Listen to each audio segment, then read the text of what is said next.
నేను చెప్పేటటువంటి అంశం కాదు ఇది. కాగ్ బడ్జెట్ అంకెల మీద కాగ్ రిపోర్టుని ఒక్కసారి మనం చూసినట్లయితే ఎవరికైనా చాలా క్లియర్గా అర్థమైపోద్ది. ఈ సంవత్సర కాలంలో తిరోగమనమే 24, 25, 23, 24, 23, 24 ఎలా ఉంది, 24, 25 ఎలా ఉంది అంటే ఎంత దుర్మార్గం అండి.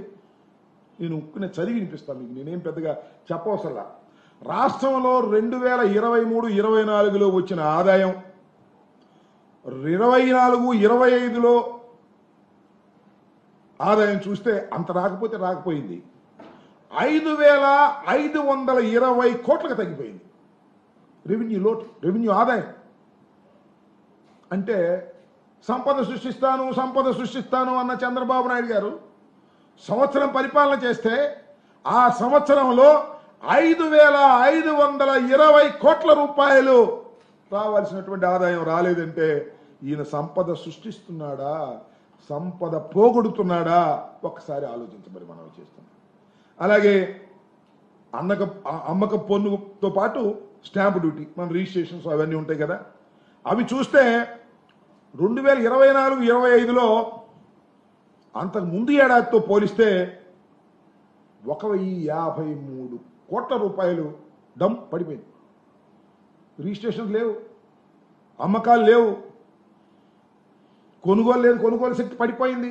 ప్రజల దగ్గర డబ్బులు అయితే కదా కొనుగోలు ఉండటానికి, కొనుగోలు పడిపోయింది. 1,053 కోట్ల రూపాయలు ఈ సంవత్సర కాలంలో చంద్రబాబు నాయుడు గారి పరిపాలనలో పడిపోయిందంటే దీని అర్థం ఏంటి అని అడుగుతాం. ఆలోచించమని మనం చేస్తున్నాం. విఘ్నులైనటువంటి రాష్ట్ర ప్రజానీకాన్ని ఒకసారి ఆలోచన చేయండి, ఎందుకు ఇలా పడిపోతుంది.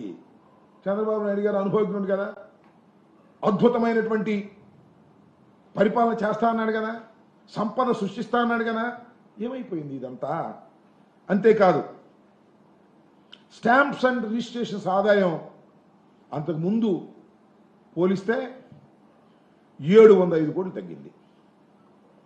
ఇక పన్నేతర ఆదాయానికి వస్తే 2024, 25లో ఇది 842 కోట్లు తగ్గినట్టు నేను చెప్పలా, జగన్మోహన్ రెడ్డి గారు చెప్పలా, లేదా వైఎస్ఆర్ కాంగ్రెస్ పార్టీ చెప్పడంలా.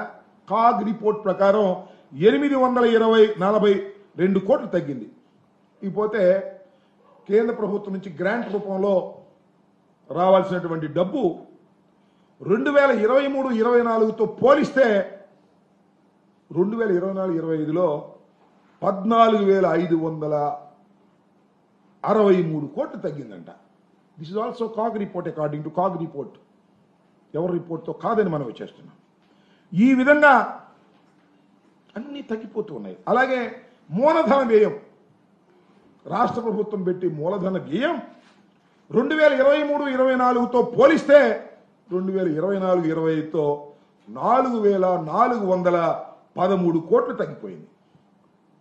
ఇంకపోతే విద్య, వైద్యం, పౌష్టికాహారం, సంక్షేమానికి సంబంధించి గత ఏడాదితో పోలిస్తే దాని మీద ఖర్చు చేసే వ్యయం 4,696 కోట్లు తగ్గిపోయింది.